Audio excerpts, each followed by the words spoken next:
Hey Ghosties, I'm Harley. And I'm Kandis. And this is Haunted Through the Ages.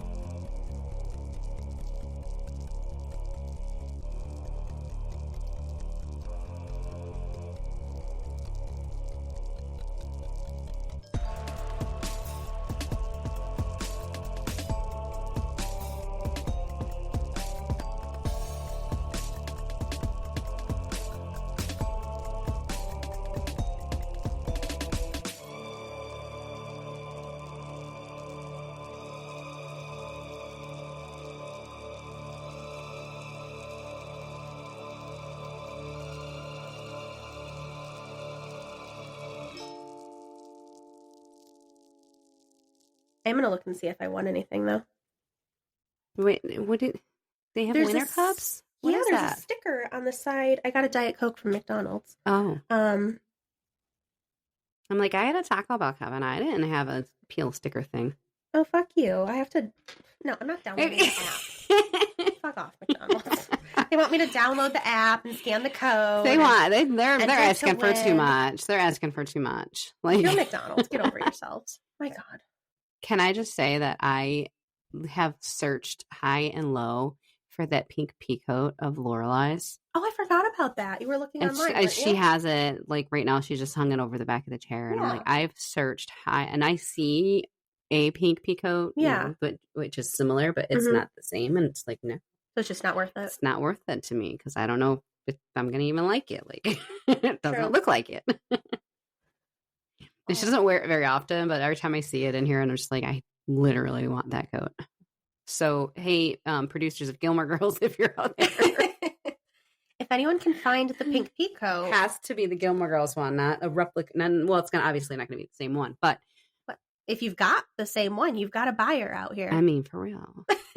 Well, within limits. Calm down. Settle down. I'm not raking in the monies over here. Oh, that's funny. So what did you need to tell me about Sister Jen? I don't remember. What did I say? Was she talking smack again? No, her demon is back. Her demon is back. Oh, Jen, I'm sorry. Her demon is back. Uh-oh. So she said, does anybody need a new stove? Because apparently it's the stove that's possessed. Oh. But out of all the things in your house, I feel like the stove is the last thing you would want possessed. That can get dangerous. It popped up because, the numbers popped up 666 right. And then she said for no reason whatsoever, she went into the kitchen and now the oven light is on. I'm like, yours works? Oh my gosh. And she said something about you. Uh-oh. What did I do? Well, it was about last week's episode when she says, yes, I've been on Lake Superior, so apparently I have. Thank you. Glad she remembers. And then I was telling her about, so you know what? I am convinced that in our episode last week, oh my gosh, there's a voice. Uh-huh. And she even said, I don't hear anything. No, it's there.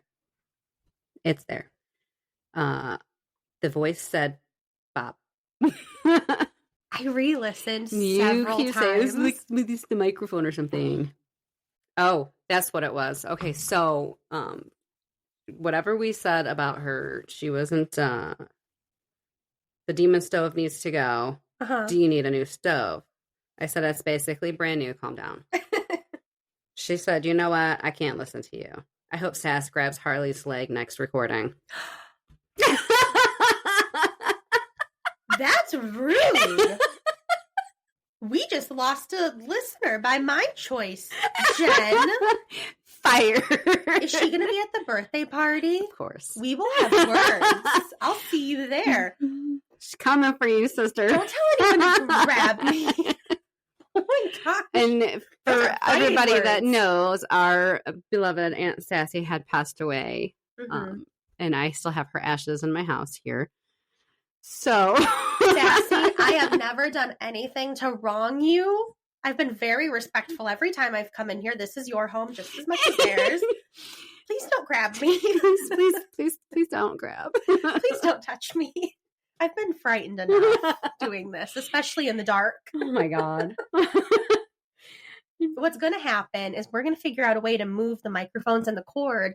I'm going to go sit in the corner over there with my back to the wall. Yeah, I've been looking like, all right, I get bored. So it is getting time for a redo in here. But then I'm thinking switch. All of our backdrops, I'm going to have to move all of these. And like my crown is fine because, like that'll go back over the bed because that's where it originally was anyway. Somebody's fighting. My heart just stopped. So did mine, chest. But only because it sounded like a demon. Oh my God, I don't have a demon. I know it was. Oh my God, it's Jen's stove demon. Oh Lord, take your damn stove demon back. It sounded like a cat, but that screech. Yeah, they're fucking with Autumn. That made my stomach hurt. Ooh, it took me a minute to like. Either that or Bob and Anakin are fighting. They're all in a tiff. Like, my God. It's a whole situation. Losing Major and then bringing in Sonar, nobody's well still. It's an adjustment. I think a lot of it is because Anakin he's not the same after losing Major. Like he and Major were like thick as thieves, and Major raised him. Like, well, he raised all the babies, but I mean, he and Anakin just had a bond that. Yeah. And Zara. I mean, Zara was Major's love mate, so. Lava. So now she's, swooning with Anakin. I'm just like, dude, that's weird because it's like Major was Anakin's son and you were his love mate. And now, even though Major, good for her. Anakin and Zara are the same age, but calm down, girl. Look at her. She was going after an older man. She's pitter paddling. She's doing her thing. She never leaves the room though. She's living the best life around here. She sweats at this little baby though. He jumps up with her. She's like, knocks the square off. Shakes his head a little bit and moves on. Oh my gosh. We do have to do a little mini shout out though, because today is my sweet Brienne's birthday. Oh, well, happy birthday. And I mistakenly told Matt, I'm like, I think she's 32 or 33. Matt was like, absolutely not, Candace. She's only 31. I'm like, you weren't even there. And then I'm like, well, shit, Harley just turned 31. She was born in 94. And yeah, that'd make Breen 31. Because he was talking about the guy that he works with. And he was, I'm still trying to hook you up with him. But he's like, I think he just turned 33. And I'm like, oh, he's the same age. He's like, no. That's funny. I forgot about that. Yeah. But I don't know. I don't know that there would be a compatibility thing just because he's not super duper chatty. That might not be such a bad thing. But he's good looking. The older I get, he's got the long ponytail. He's got some facial hair. No, he's got a lot. Well, he's a rocker. Like he's okay. Super tall. He's like 18 feet tall. Oh, really skinny. It's a yes. Immediately. It's a yes. Oh, that's funny. I forgot about that. For all you people. That's where I'm. Stupid motorcycle. Every fucking day. It just drives up and down the road, up and down the road, up and down the road. How rude. I literally just want to fucking throw a stone at like Adam Sandler in Big Daddy when he was, put a fucking stick in the spokes and watch him flip over. That's so funny. Did I tell you I almost bit it in front of strangers the other day? At work, yeah. Oh, that's fucking hilarious. Like immediately. Well, because I was standing there and I was talking to them and I went to go look for something and my foot was not ready to start moving. Oh no. So it stuck to the floor. Like my shoe literally grabbed the floor and it squeaked even. And I stumbled like a fool. Did they laugh? No. Oh my God, are you okay? You're like, this happens literally all the time. I'm fine. It's totally cool. Like it's usually somebody else. Immediately somebody will hurt themselves and look for me because if I'm anywhere in the vicinity, I'm laughing. I'm laughing. Yesterday. It was it the day before. I dropped a ton of shit and I look around and who do I see? Just you, just standing there staring at me. And then calls me Wilson, like from Home Improvement, because I'm as tall as my shelf, so all I can see over the top of it, and then it's only eyes and a hat. I'm like, you look like the neighbor from Home Improvement. Asshole. But also accurate. I look down and I just see this. I was cleaning and I picked my head up because I heard, I don't know, somebody die. a shit ton of stuff all over the floor. I'm like, I ain't helping. Oops. That was so That's funny. all you. Get name calling people. I was cracking up.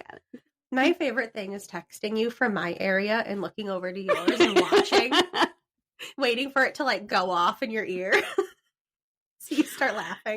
Because I can't respond because I don't have my phone near me. And if I say stuff, it picks up what I'm saying in my earbud. And should I send this text? No, it doesn't. And one day I'm just going to say yes. And just to see the response of whoever I'm texting. Doesn't it scare you though that you're going to be talking shit about somebody and accidentally send it to them? Uh-huh. That's like my biggest fear.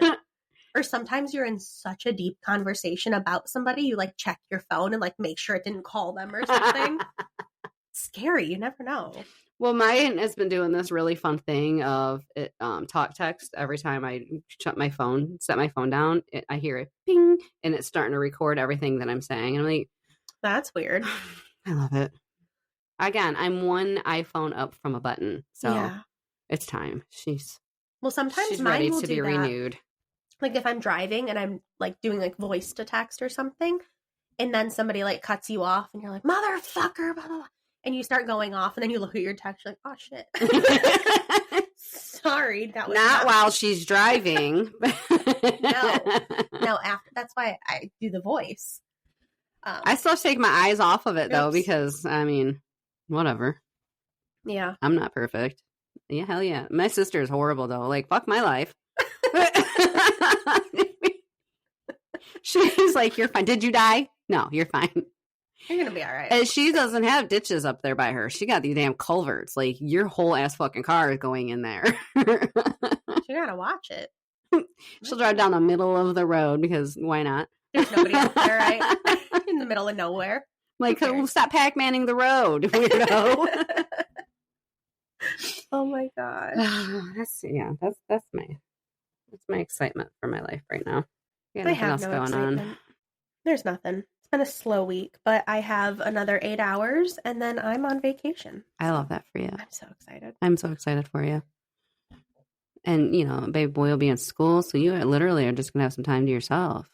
Yeah, we have 2 appointments next week. But other than that, pretty much it. Good. You need it.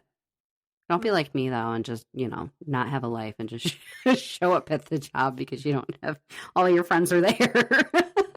I mean, to be fair, all my friends are there. Like, what are you doing here? I'm bored. I don't have anybody to play with.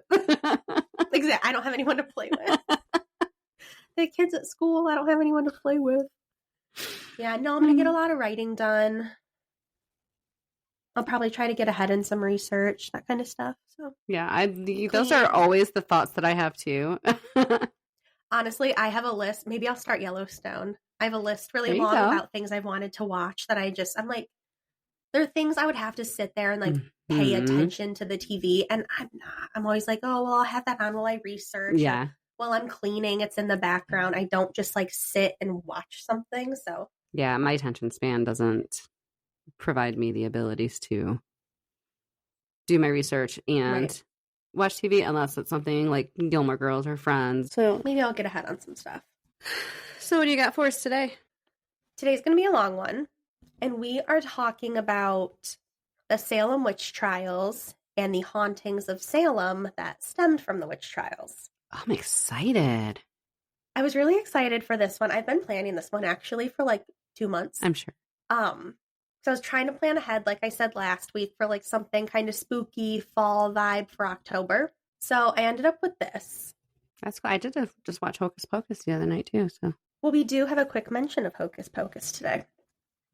Because some of the places we're going to talk about were actually featured in the second movie. Oh, no kidding. Okay. Which, you know what? I'm trying still haven't watched it. I still have not watched it. I'm sorry. Well, because of this episode, now you're going to have to, seeing as how it was mentioned and one of the places, which I can't remember. We'll get to it. So this episode was so long that there were some locations in Salem that had their own backstories on top of everything. It would have just made it too crazy.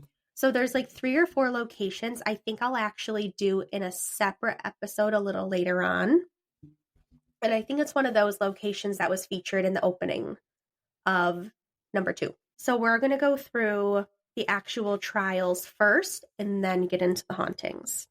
I thought about doing 2 parts here, but I thought, you know what? We're just going to do it all together and make it work. So. Well, I mean, you guys have gotten a number of short ones, so we're making it up. Our last handful have been some good, long, like, meaty episodes, so hopefully you guys like that. So the town of Salem, Massachusetts was founded in 1626 by European settlers, and it quickly became one of the most important seaports for trading, but it wasn't until 1692 that Salem made history. In January of 1692, 9-year-old Elizabeth Betty Parris, the daughter of Minister Reverend Samuel Parris, suddenly fell ill. And I'm sure you guys have heard this story a million times about the witch trials, so you know there's a lot of names to keep up with, so I'll try to go slowly. I was like, who the hell am I talking about now? There's so many people. Oh, yeah, I'm going to have questions. So ask at any time, and I'll re-explain. I try to, like, add in who people are as we go, but I did my best. So after Elizabeth Betty Parris became ill, Reverend Parris's 11-year-old niece, so her cousin, Abigail Williams, also fell ill. And the girls began making strange noises, clutching their heads, hiding under furniture, and having fits, even to the point where they were like contorting their bodies into strange positions. And being 9 and 11 years old, this was pretty alarming to their parents and the community because they weren't just having these fits in private, but especially in public for everyone to see. And in the 1600s of it all, that's like a whole fucking sideshow. Oh, gosh. And immediately they're going, they're witches instead of they're like possessed by demons or something. Right. One's no better than the next, but. So the girls' parents turned to fasting, prayer, and home remedies to relieve the girls' sickness.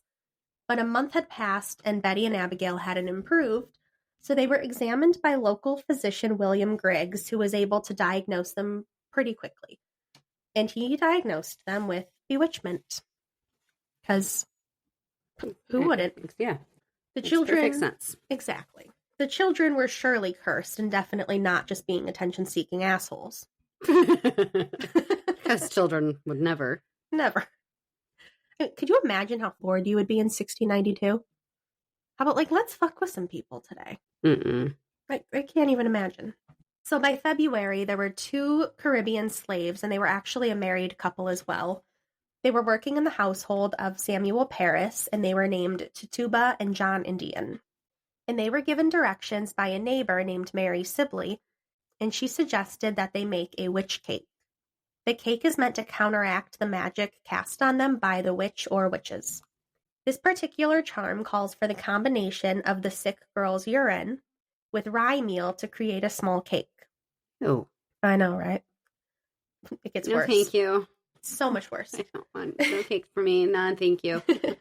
The cake is then baked on hot ashes and fed to a dog in order to turn the magic back on the original witch and harm them instead, removing the curse from the children. Who the fuck thought of that? Like, this'll break the spell. That's gonna do it. You know, and child abuse wasn't really a thing back then. So. Not at all. No. We're gonna learn just how. I mean, it was a thing, but it wasn't, you know. I don't think it was very. They didn't looked care. Down upon. Fuck up. Fuck 'em.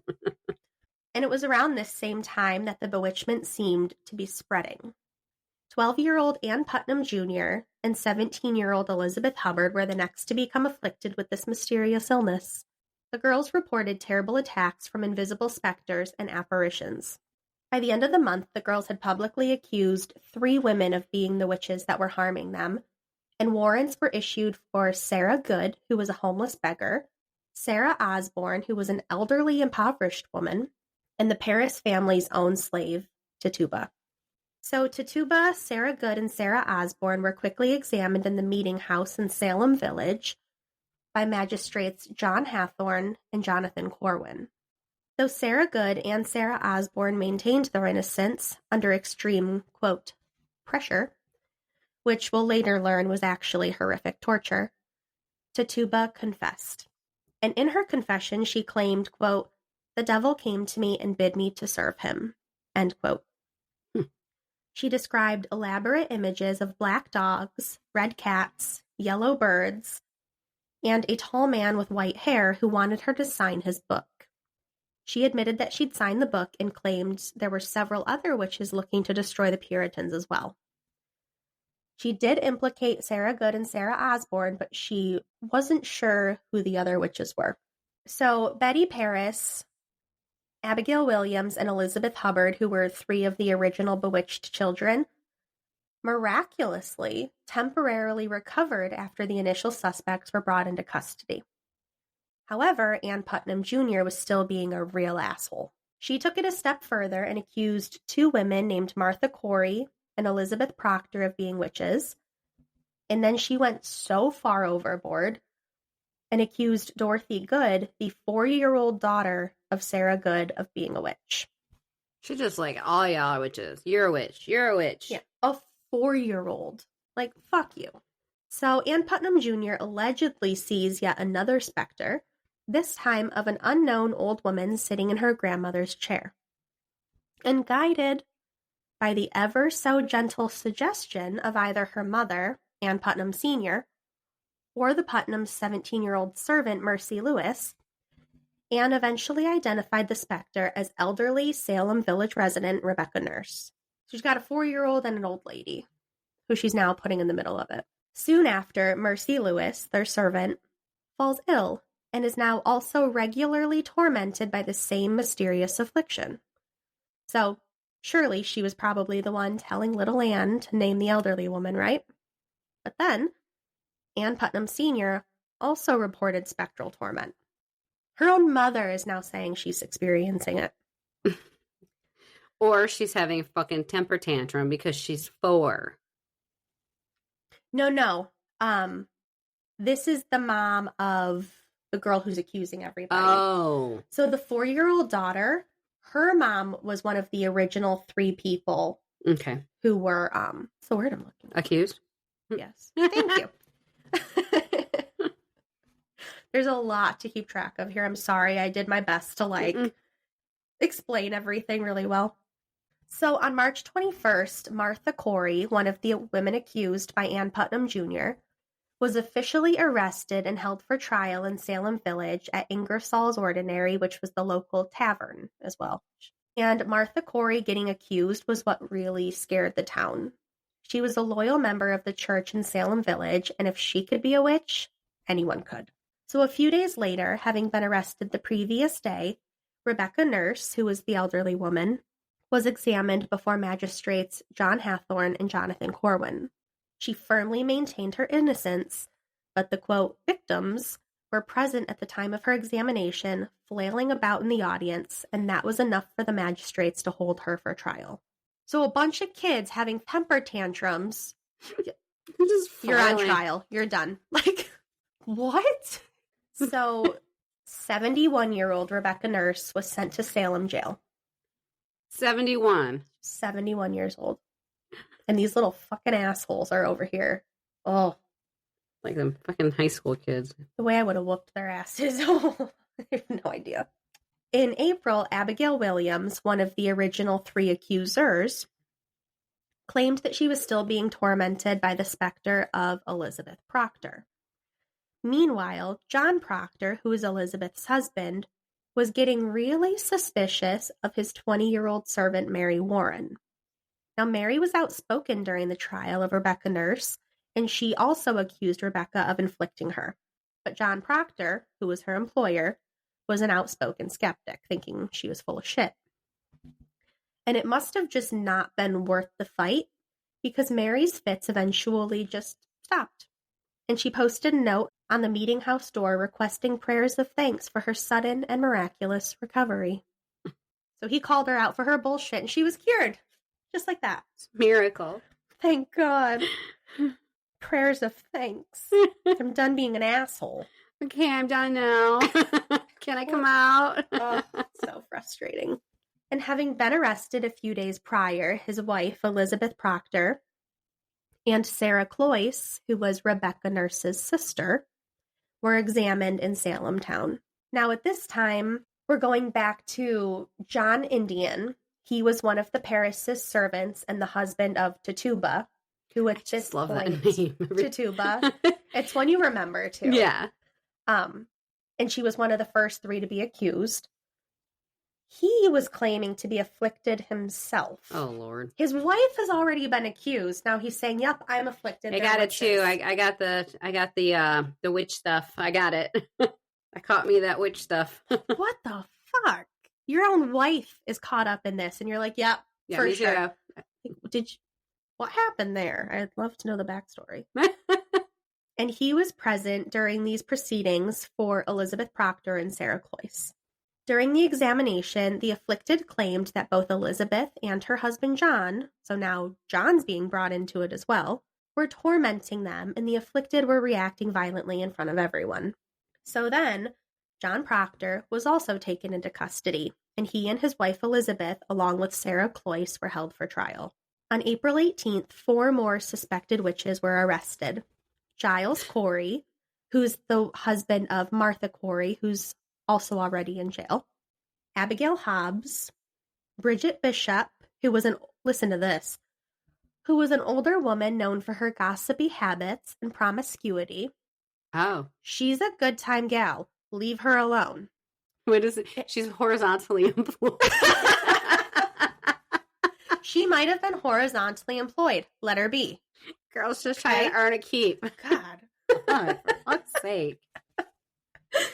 Let's see. Oh, you're going to love this. Okay. So those 3 are now arrested for being suspected witches.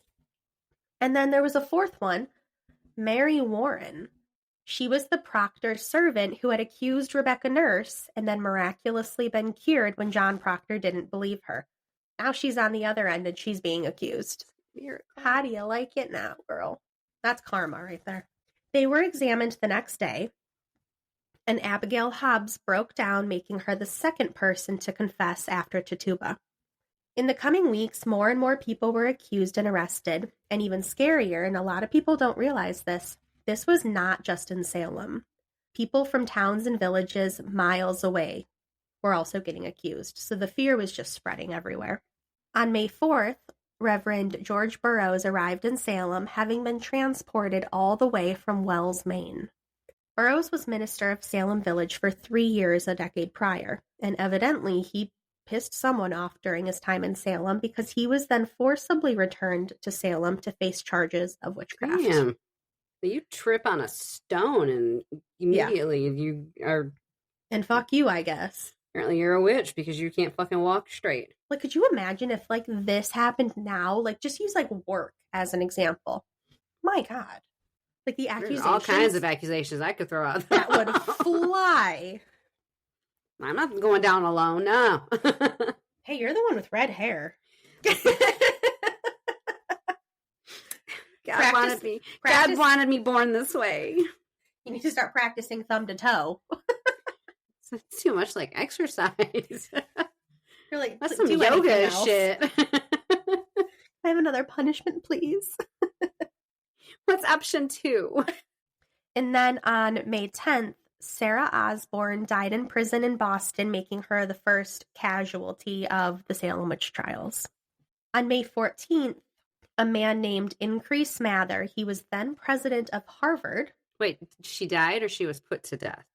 She just died. Okay. So it wasn't like they killed her, but she was the first person in the trials to die.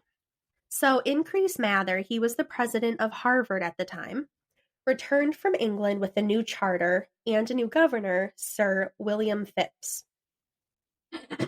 He's a fucking character, too. Mm-hmm. So at the time, Massachusetts Bay Colony's charter had been revoked in 1684, and until the new charter was issued, the colony had been operating in a kind of like legal limbo, which was a big reason these people could just run fucking wild with no consequences. There was no sort of government over them at the time. Mm-hmm.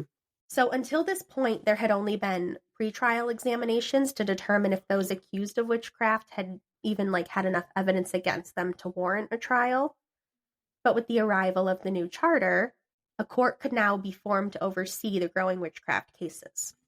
On May 27th, Governor Phipps approved the creation of a special court, which was the Court of Oyer and Terminer, meaning to hear and to determine.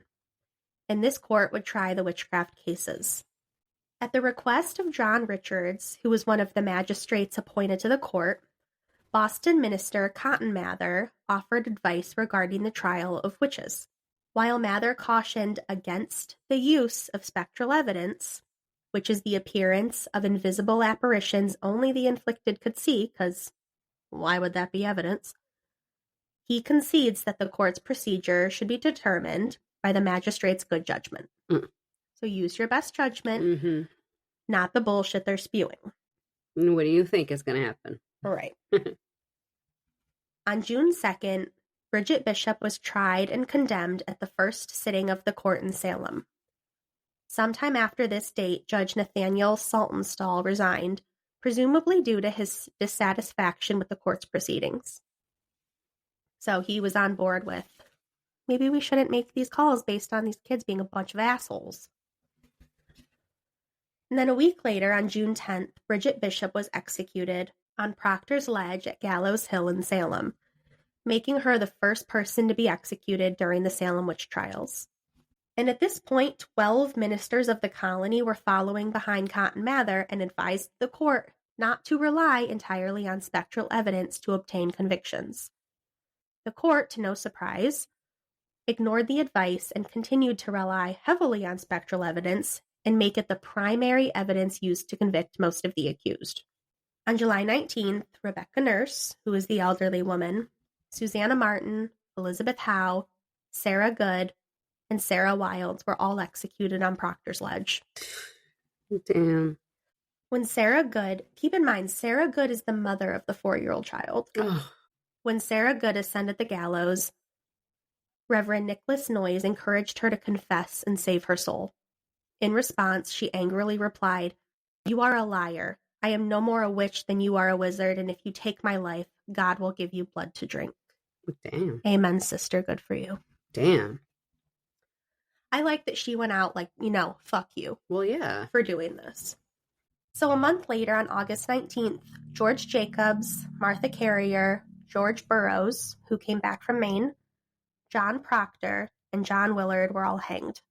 Although George Burroughs recited the Lord's Prayer perfectly on the gallows, a task that witches were allegedly unable to complete without error, Cotton Mather insisted that, quote, "The devil has often been transformed into an angel of light," end quote. So just excuses. Right. On September 19th, 71-year-old Giles Corey was taken to an open field near the Salem jail and was laid flat, and heavy stones were placed upon his body, as the weight was to coerce him into confessing. A fighter to the end, Corey is famous for asking for more weight while being crushed to death. He's like, fuck off. I exactly. don't care. And this was the first and only time this method of torture was used in colonial New England. It's disgusting. Like, I love the people that go out still, like, do what you gotta do. Confess to what? The truth is, you're fucking crazy. Yeah. Like, no. But fuck you. So September 22nd was the last day of executions during the Salem Witch Trial, and the lives taken that day via hanging were Martha Corey, Margaret Scott, Mary Easty, who was the sister of Rebecca Nurse and Sarah Cloyce. All 3 sisters were killed. Alice Parker, Anne Prudeater, Wilmot Red, Samuel Wardwell, and Mary Parker. Following the unsubstantiated and heinous acts, Boston minister Increase Mather, and we've heard Mather twice, so Increase is the father of Cotton. He addressed a meeting of ministers in Cambridge to warn against relying on spectral evidence. Again. Mather writes, quote, "It were better that 10 suspected witches should escape than 1 innocent person should be condemned." So people were turning against the trials. So finally, Governor Phipps dissolved the court of Oyer and Terminer. And I'd also like to point out that it wasn't just out of the goodness of his heart or that suddenly this was making sense to him. At one point, his wife was also accused of witchcraft, and he suddenly seemed to be super against all of this when that happened. So, on December 14th, the lower house passed the Act Against Conjuration, Witchcraft, and Dealing with Evil and Wicked Spirits. This law maintains that witchcraft is a felony offense punishable by death. However, it lessens the penalties for minor acts of magic, such as attempting to find love, tell the future, or unsuccessfully trying to harm another person by magical means. By mid-December, the numerous individuals accused of witchcraft were still sitting in jail, so the General Court determined the Massachusetts Superior Court would meet for a special session on January 3rd, 1693, to oversee the remaining cases. And Governor Phipps decrees the new court will no longer accept spectral evidence. Probably so his wife didn't get fucked up. Mm-hmm. When that session rolled around, the Superior Court condemned 3 of the 56 persons accused of witchcraft. Chief Justice Stoughton signed death warrants for those 3 and for 5 others previously convicted by the court in 1692. The next date of execution was set for February.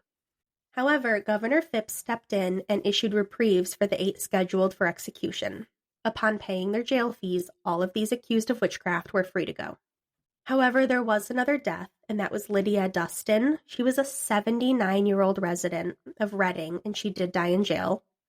Though cleared of her original witchcraft charges, she couldn't afford the money to pay for her fees, so she died waiting for her release. Damn.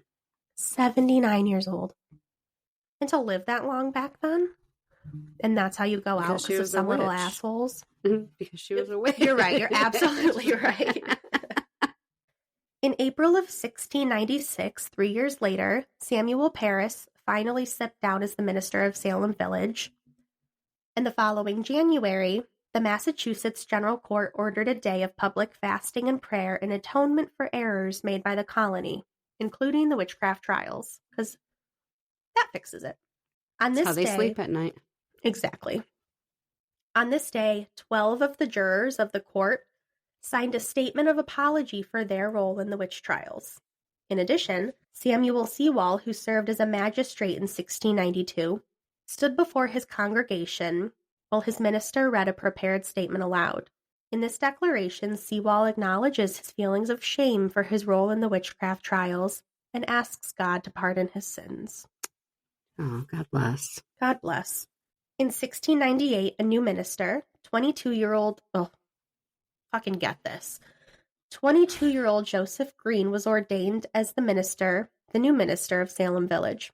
And Reverend Green, he just wanted to bring peace and reconciliation to his parishioners. So here's what he thought would be a good idea.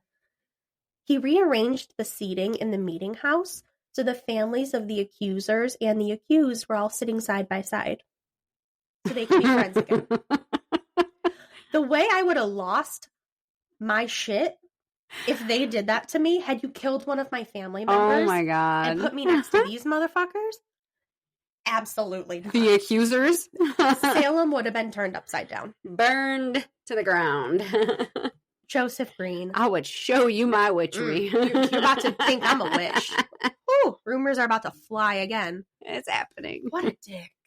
That like, was seriously? Like, okay, I get that he's, I don't know, like a bridge builder, if you will, but you're going about this the wrong way. Like, the reason that they don't have family members is because of the people that you just sat them next to. Because they were murdered.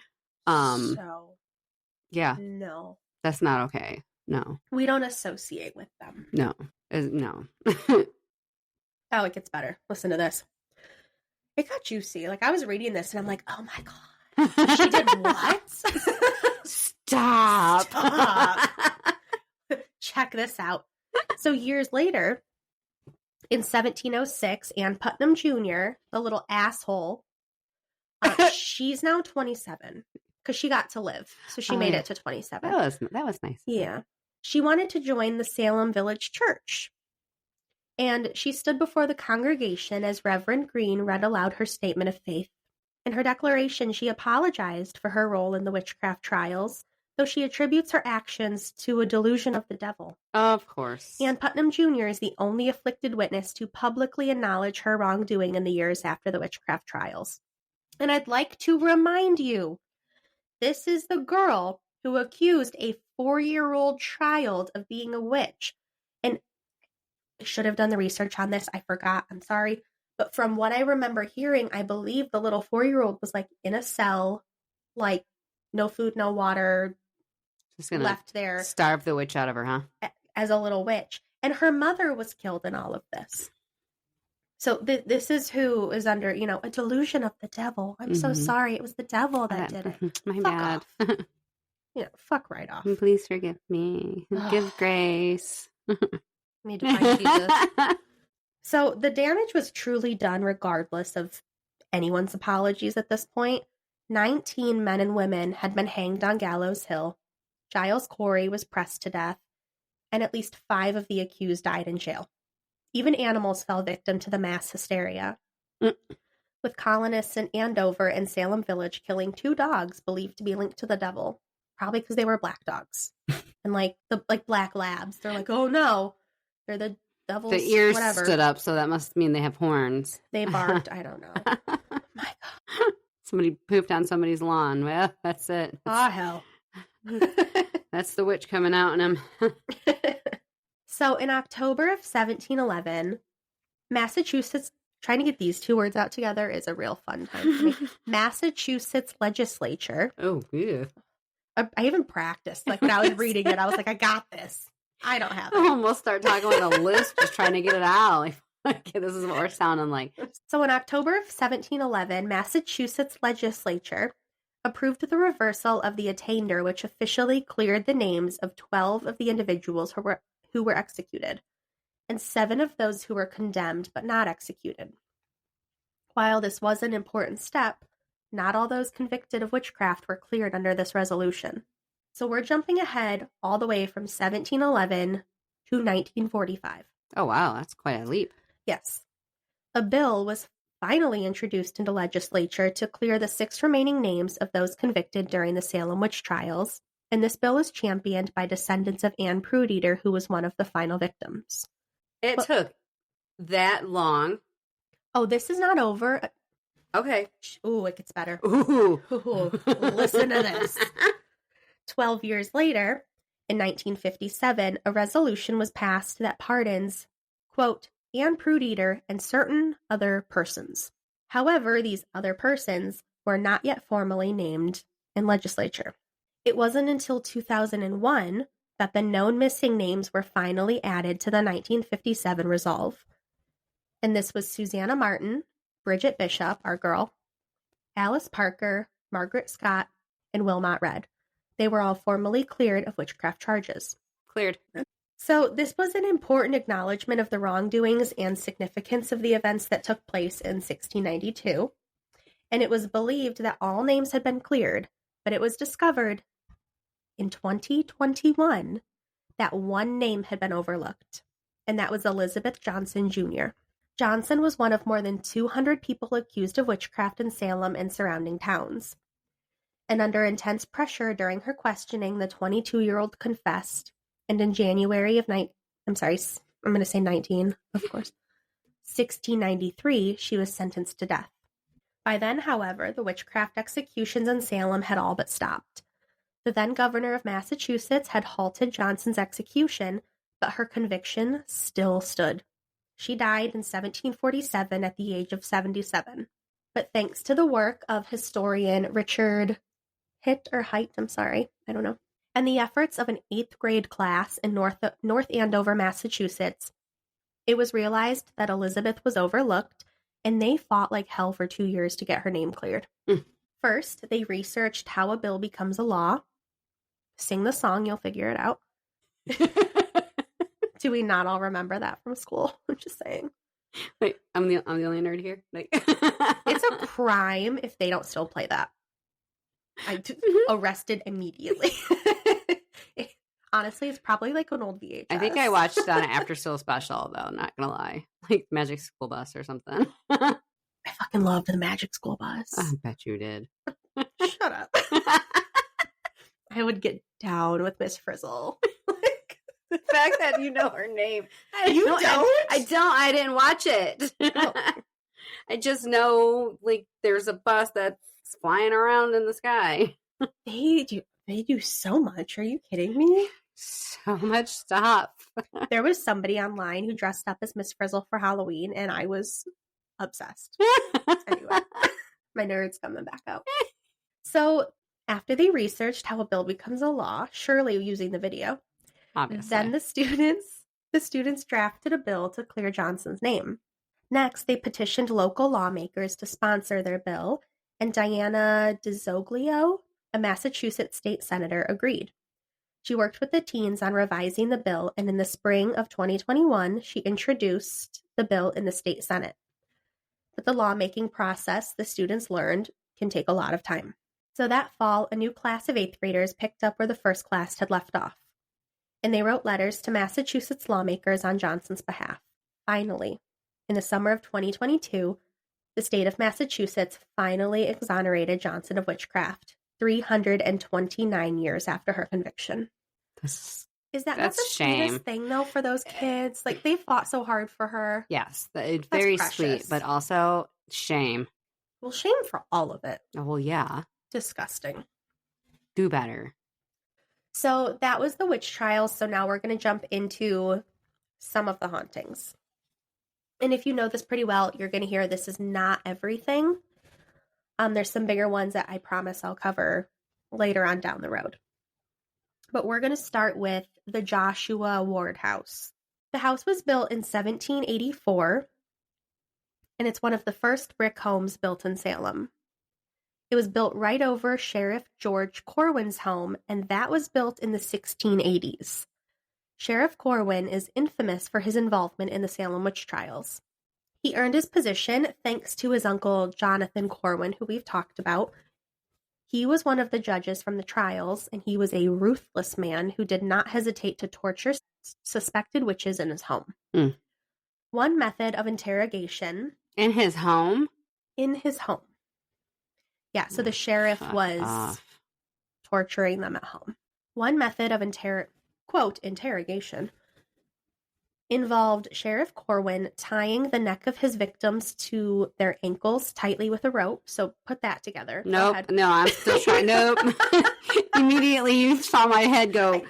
I immediately saw you look down and go, wait a minute. I just got my thumb down there. God damn, my whole neck too. I'm not as flexible as I used to be. You were a witch in a past life. That's why it's messing with you so much now. You're like, I can't. I gotta stretch first. All right. Let me do some yoga. Hold on. Settle down. So he would tie the neck of his victim to their ankles tightly with a rope until blood gushed out of their noses. And this gave him the nickname, the Strangler. Yeah. It's rumored that he used his own basement to torture the accused, and his methods were so severe that they would often pledge their allegiance to Satan just to end the horrific punishment. Wait, Matt just texted me from outside. Can I come in? It's your home. Of course. Yeah, you can come in. So you're going to get startled because there'll be a door. Thank you for the heads up. I appreciate that. That's fine. So hearing what would happen to them and that they would be pushed to that point, I could see why there was so many, quote, confessions. So Corwin ended up dying in his home of a suspected blood clot. And due to his notorious reputation during the trials, his family feared his body would be dismembered or stolen by the victims' families. So to counter this, his body was entombed in the basement of his home. Later, in 1784, a builder named Joshua Ward constructed his home, the one that you can see today, over the ground of the Corwin home. And you can actually see like the base of the Corwin house. I'll post pictures for you guys, I promise. You can see like the stones around the bottom, and then the regular house goes up. Isn't my door creepy? All spooky. So the home became so regarded that during a visit to Salem in 1789, George Washington specifically requested to stay in the home. The home then operated as a tavern during the 1800s. And historians who have held seances over the years conclude that there are 3 distinctly different spirits haunting the location. The first is that of George Corwin himself. Multiple witnesses have claimed that they've been strangled by an unseen pair of hands while visiting, and this is believed to be the spirit of the strangler, Corwin. Can I just tell you, because it's so bad, I said it's so funny, because Harley, every time she doesn't like the sentence that she did, or she messes up a word, immediately, nope. I have to scold myself. I did bad. Nope. The second spirit is said to be Giles Corey, who was the accused that was crushed to death with large rocks by Sheriff Corwin. Ugh. Perhaps he's looking for the sheriff in the afterlife. Yeah, do it. Fucker. His ghost is said to be responsible for knocking various items off shelves throughout the house, as well as stacking up books that his spirit takes right off the shelves. So he's just kind of roaming around. The final ghost in the home is that of an unidentified and accused witch. Reputed to be a victim of Corwin's own hand, the young woman has no formal identification or backstory. Adding to the supernatural mystery, the home was purchased in 1981 by a realty company looking to use it as a satellite office. At the employee Christmas party, many Polaroids of the house were taken, and one of them was of an empty hallway. But to their surprise, the hallway was not so empty.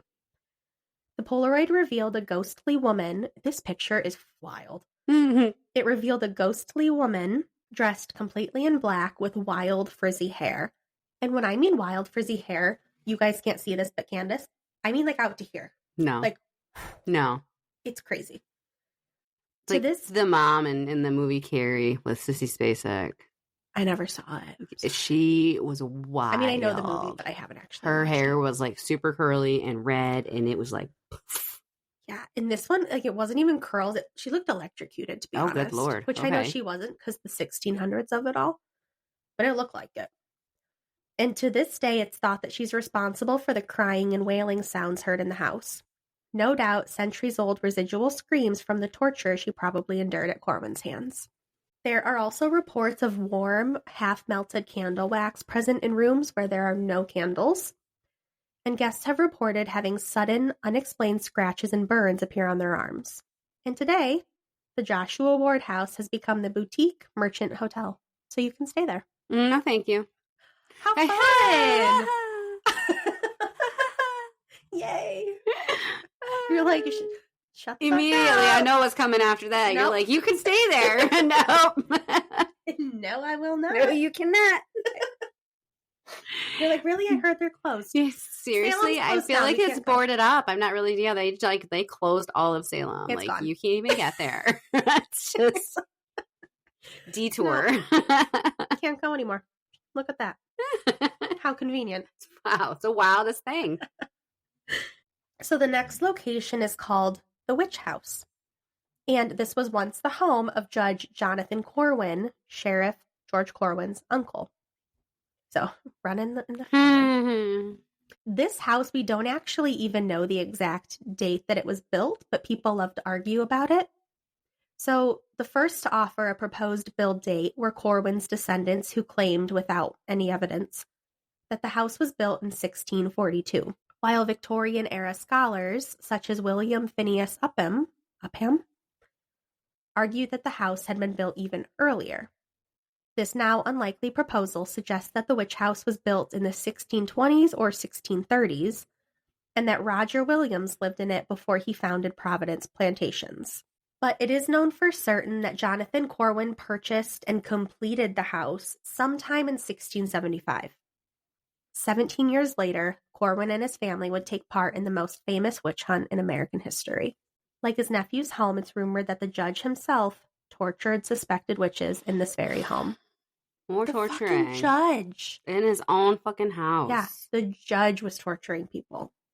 What's fucking wrong with these people?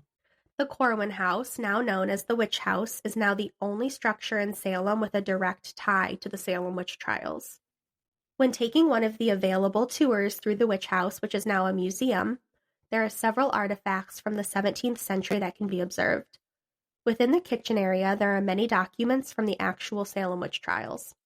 And an odd practice from this area was to place a shoe inside a home's walls to ward off witches and warlocks. So the witch house keeps an old black shoe from the past owner in honor of the practice. And perhaps the most frightening item on display is that of an actual witchcraft doll. It was called a poppet, and witches would allegedly place hexes on these dolls in order to curse their victims. So like a, what do you call it? I forget what we call it nowadays. Voodoo type shit. Yeah, like a voodoo doll. Yeah. That's what I was thinking. Like pins and stuff. Yeah. The doll in question was actually found in a different but nearby house, said to belong to Bridget Bishop, the first woman executed by hanging during the Salem Witch Trials. Which, that'd be kind of cool. I wonder what she was up to. She was up to some shit. I mean, when you go and ask her, be sure to report back. I'll be sure to do that. The witch house was actually set to be demolished in 1944 in order to widen the street. Like, fuck off. Let's get rid of this historical house because we need more traffic, please. Why? It's closed. Like, I don't know why they're bothering. Can't get there anyway. Pointless. But fortunately, locals formed Historic Salem Inc. and raised the $42,000 required to just move the house back a mere 35 feet where it currently sits. It's so stupid. Okay. So dumb. After 2 architects restored the residence to its original 17th century splendor, the witch house was handed over to the city of Salem, becoming the museum that it functions as today. And one of the most reported encounters of paranormal activity is a disembodied voice. People have even claimed to have been touched by unseen forces, as well as feeling cold spots in certain areas of the house. There have also been reports of hearing the voice of a little girl, quite possibly that of 4-year-old Dorothy Good, the youngest accused of witchcraft during the trials. And Jonathan Corwin himself is seen as a stern, shadowy figure who said, this is so disgusting. Oh, fuck all of this. This is so gross. Who said to appear in the house's windows or stand silently in corners. I've literally got fucking chills straight down my back. Fuck right off. Mm-mm. I'd rather have a jump scare than you standing in a corner. That's disgusting. That's illegal. I'm gonna throw up. That's illegal. I don't feel well. Visitors also report hearing faint voices or footsteps or feeling an oppressive presence in the house. Yeah, it's the dude in the fucking corner. Hello? Gosh. And, fun fact. Oh. The witch house appears in the opening scenes of Hocus Pocus 2, which takes place in 1653. So if you watch the opening, there's a house, and apparently it's this house. I watched it. There's lots of houses, so I'd have to... Well, this is one of them. I'll have to put it side by side and figure it out. Yeah. It's black, if that helps. A lot of them are black. I love a black house. I think they're so cool. No, thank you. No? No, I want a pink one. They're just creepy. I'm sure you've seen it in Brighton, the pink Barbie house, the mansion. Fucking love that house. Yeah. I'm like, that's so cool. Have you seen pictures of the inside? No. Horrendous. Ew. Oh my gosh, it's so ugly inside. I just admire it from the outside. But the outside is so cool. Yeah. I'm like, I would love to live there. I definitely don't love the pink. I have to do the remodel. Yeah, it would take a good remodel. Anyway, so the witch house, as of course, appeared on Ghost Adventures. Of course. If you want to check it out, season 4, episode 19, Mr. Bagans himself investigating. I did not watch it, but you can. So next up, we're going to cover a man we talked about briefly, Judge Jonathan Hathorne. He was the other magistrate. And Judge Hathorne built an empire through trading with England and the West Indies, and he owned a lot of land in Salem, which helped him become appointed Justice of the Peace. Weird. Doesn't sound like him. And he served in the High Court. While he primarily mediated disputes within Salem Village, he quickly rose to further authoritative power once the witch trials began. John Hathorne is responsible for handing down the most executions. And he had a well-documented reputation for his callousness toward the accused witches, and it's primarily because of his treatment of the innocent that this house is said to be haunted today. His cruelty, he also had a nickname. He was the Hanging Judge. Whoa. So we have the Strangler and the Hanging Judge. Gosh. It's originality for these names, I tell you. Yeah. Many also accused him of using his seat on the bench to commit murder. So I don't know what else he was up to, but damn. Shenanigans. That's what it was. Judge Jonathan Hathorne is also the great-great-grandfather of author Nathaniel Hawthorne, who wrote the novel The House of the Seven Gables. of which the Turner House was eventually named after. He ultimately remained a judge his entire life, and Hathorne died in 1717 at the age of 76, never apologizing for his role in the Salem Witch Trials. And his headstone, which sits in Old Burying Point Cemetery, is surrounded by a granite rectangle to help preserve what's left of the original stone. His great-great-grandson, Nathaniel Hawthorne, said of his ancestor, quote, "He made himself so conspicuous in the martyrdom of witches that their blood may fairly be said to have left a stain on him." So you're disgusting. That's horrible. Nathaniel was so ashamed of his ancestors' actions that he added a W to his surname in hopes of concealing their relation. Good effort. It was a good try. Allegedly, Hathorne's spirit has been captured on camera numerous times in the cemetery he's buried in, and thrill seekers still visit here at night to try and catch a glimpse of the infamous judge. According to GhostCityTours.com, the cemetery's capacity was reached after only 347 souls were laid to rest. But despite its size, this graveyard packs a paranormal punch that rivals the likes of other, more famous cemeteries. And that includes St. Louis Cemetery Number 1. Do you remember where that is? And St. Louis? That is the one, we've both talked about it. In New Orleans, where we learned that Marie Laveau is buried. Oh! Yeah. Okay. So I didn't know the name of the cemetery. That might be fun to do a separate episode on. Because if it's one of the most haunted. Yeah. And then, so that's where she's buried. And then we had talked about in my, what was it? My New Orleans episode, where that woman who tortured her slaves could possibly be buried. They weren't sure. And also Bonaventure Cemetery in Savannah, Georgia. So over the years, people have successfully captured EVPs, photographs of mysterious shadows, emanating lights, orbs, white mists, and even apparitions.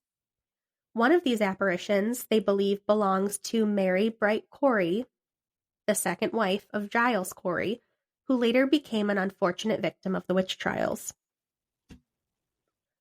Another ghost that's been seen is the figure of a woman who appears in the back corner of the cemetery. Don't like that either. Mm-mm. She's usually spotted wearing a powder blue dress while holding a picnic basket. Sometimes she's also accompanied by a young boy. It's believed the two spirits were mother and son and died in a fire. There's also, can you guess the other ghost here? What could she possibly be? But a lady in white.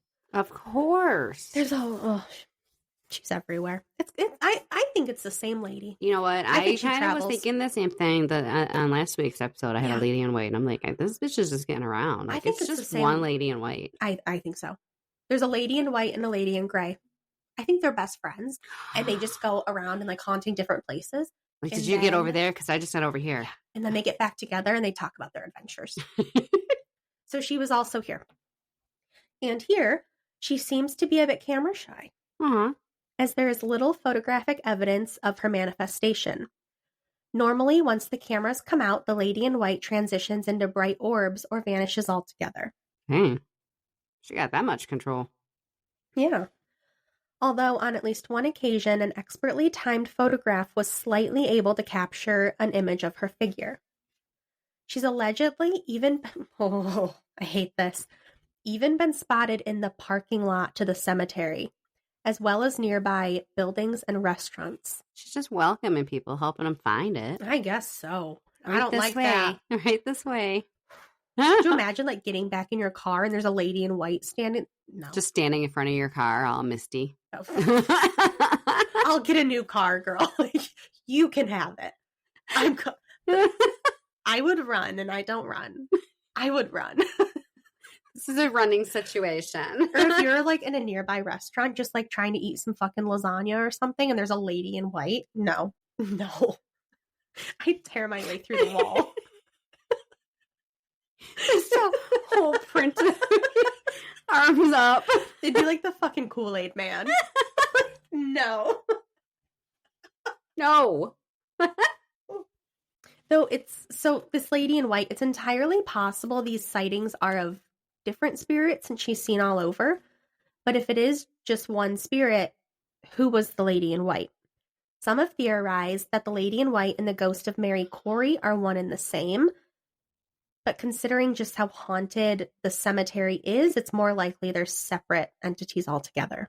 It's also even more likely that the lady in white was an Irish Catholic immigrant, as she usually appears on the outskirts of the cemetery, which is where the Irish were buried, because the Irish were not allowed. Of course not. Fuck us, right?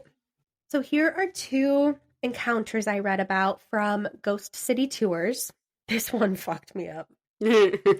So this one says, a few years back, a man named Mike visited Old Burying Point Cemetery and had a paranormal encounter. He said, quote, I saw it peeking out of the ground, he said as he described what he captured with his camera. He claimed that the apparition was just in front of one of the gravestones and that it looked like a very strange torso wearing a suit, tie, mutton chops, and shoulder height out of the ground. Not long after Mike's visit to the cemetery, 2 young friends dared to enter Burying Point. It was in the dead of night that the bold duo walked through the graveyard, and it wasn't long before they saw a shadowy apparition rising up from the ground right in front of a gravestone. Mm. No.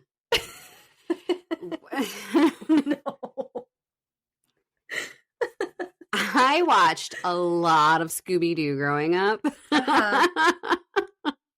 Big fans of Scooby over here. And that's the only time that spirits are allowed to rise out of the ground and just poof. Either be in the ground or out, but to watch them come out of it? No. Mm-mm. And and you know, the dedication this person had to just stand there and watch it happen. Mm-hmm. Because no. I would have heard a cricket and been gone. No. I will talk a lot of shit, but I'm a baby, okay?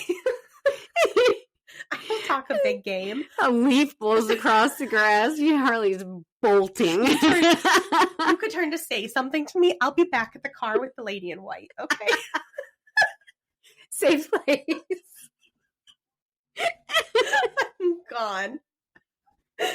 Oh my God. Oh, good Lord. No. No. It's still all of the no's.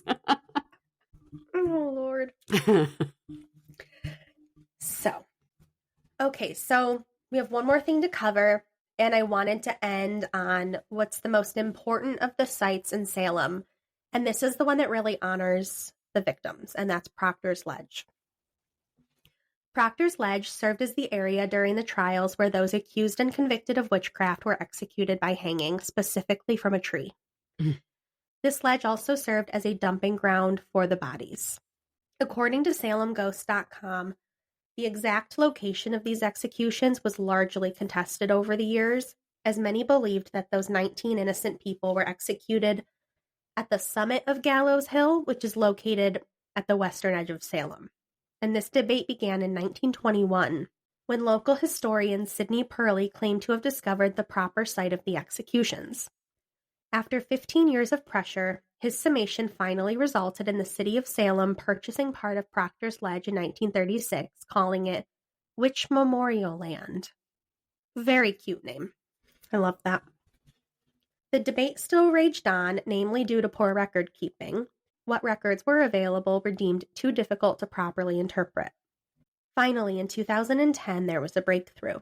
A dedicated team of researchers and historians who make up Salem's local historical society banded together to put a rest to the age-old argument once and for all. Over the next 6 years, they collected all the evidence that they could find on the proper execution site, eventually concluding that Sidney Purley had been right all along. The true location of the 19 innocent who were tried and executed was confirmed to be Proctor's Ledge in January of 2016. Interestingly, part of the evidence that helped these historians reach their ultimate conclusion included eyewitness accounts dating back to 1692, when the executions actually occurred. Nearby neighbors of Proctor's Ledge were able to see the hangings from their homes and kept records of the event. And one of the people whose reports actually helped was Benjamin Nurse, who was the son of the accused Rebecca Nurse. He wrote that he had taken a creek from the Nurse homestead to the North River in an effort to retrieve his mother's body.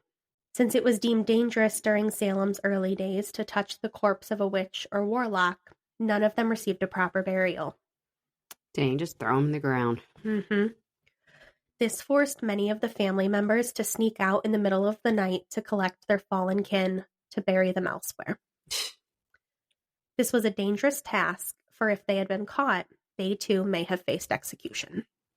So the North River allegedly brought Benjamin to the base of, quote, Hanging Hill, and Gallows Hill is farther from the waterway.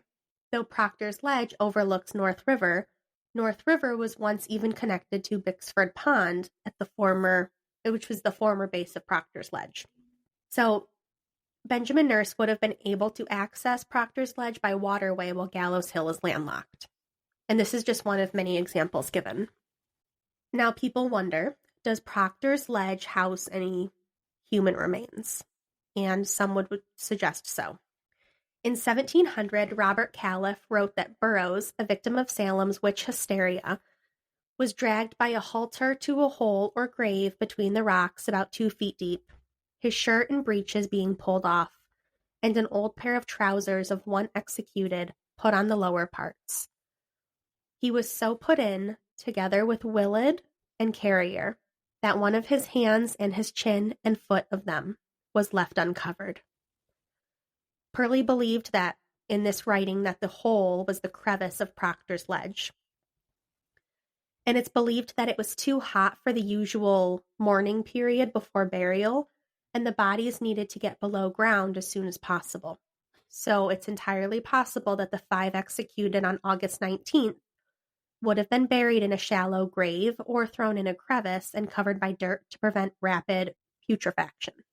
While the Gallows Hill Project, which still believes that Gallows Hill is the actual site despite evidence, they think that, quote, there is no evidence that this was a lasting solution. They admit that Proctor's Ledge may have held human bodies.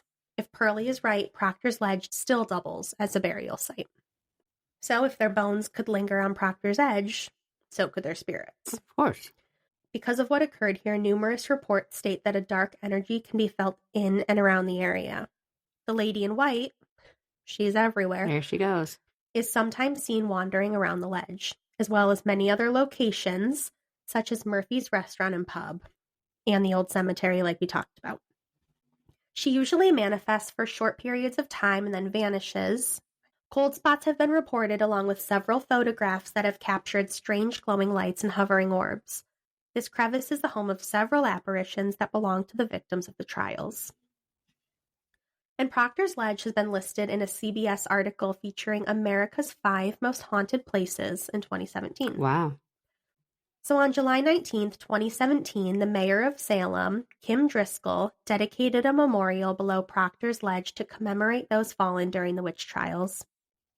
July 19th was chosen specifically because it's the day that the first of 3 executions in 1692, where 5 women, Sarah Good, Elizabeth Howe, Susanna Martin, Rebecca Nurse, and Sarah Wilds, were hanged from a tree located on Proctor's Ledge. Afterward, their bodies were dumped into the nearby crevice where the memorial now sits. Later victims executed at the site include wealthy landowner John Proctor, who was killed in August of 1692. He is known to have publicly condemned the Salem Witch Trials and all of those involved with the travesty. Proctor's Ledge is allegedly named after his grandson. This newly erected monument by Salem's mayor serves to list the victims' names in order to honor them and their families. And since Proctor's Ledge isn't known for, it's more of a feeling type of place than an actual haunting type of place. Other than our beautiful Lady in White. Other than her, yes. But I still included that one because I felt that was the most important. Oh, it's definitely definitely is important. I threw that in there as well, and that's it for today. Like I said, there was several other places, I think at least 3 or 4, that I looked into that were really good. They were locations that had like good backstories themselves, which would have just been too much, but I will definitely talk about those later. Can I just mention one thing, though, about Our Lady in White? Yes, that's please. Traveling all over the United States. The world. Yeah. Yeah. She never has a name. No. they can never figure out who this is. So I'm wondering if it's not even necessarily a spirit of a person, but just, I don't know, like a keeper of the dead or something, like, you know, like an angel that's coming down to try and keep peace. I don't know. Like I have theories, but I mean, I have she thoughts. Always in white. She's we've talked. How many times have we talked? Nobody can ever give, you know, like we never have, you know, a who's who. Right. In every situation that, you know, she's been in, and the Lady in Gray too. Like there's never, we don't know who she is or who she's attached to or why she's even here. But sometimes there's not even like a link to the story. It's just people see her. Yeah. I don't know. But that was it for Salem Witch Trials. I hope it wasn't boring. That was not boring. I was trying to figure out a good term to, not so much disgusting, but devastating. And so I think the worst part is that it was just so unnecessary. Oh my God, for no reason, just because somebody had a theory, like, oh my God, I think this person's a witch. This child's acting out, so it must be witchcraft. Well, it was because, these little girls were like, oh, we're having fits. It's that lady. She's causing it. She's a witch. Fuck you. What a bunch of little assholes. Hope they all get chicken pox. That was great. Thank you. So, and if you... never going there, by the way. No, we're never going there. Little does she know. I always say that, and like I said, you would try to say something to me and be like, we're going on a road trip. Yay! So exciting. Harley wouldn't even make it to the gate. No. Like I said, I will talk a big game. You turn to say something to me, and I've like Scooby-Dooed my ass a mile away. I think you would end up being the brave one, honestly. Stop. I don't like to be. Ask my sister how unbrave I can be. You're like, not by choice, okay? No. If we're going through it. You got me here. Let's go. Exactly. But if you guys liked that, there is plenty more over on Patreon if you want to go check out more stuff there. We are on social media. We're caught up on our pictures now. Yay! Thank God. I was ahead of the game. Yay. If you want to email us, give us a suggestion, tell us anything, email us at hauntedthroughtheages@gmail.com. And I think that's about it. Unless I missed anything. Did I miss anything? I don't think so. You got it all. And we will see you guys next week. Thanks, guys. Bye.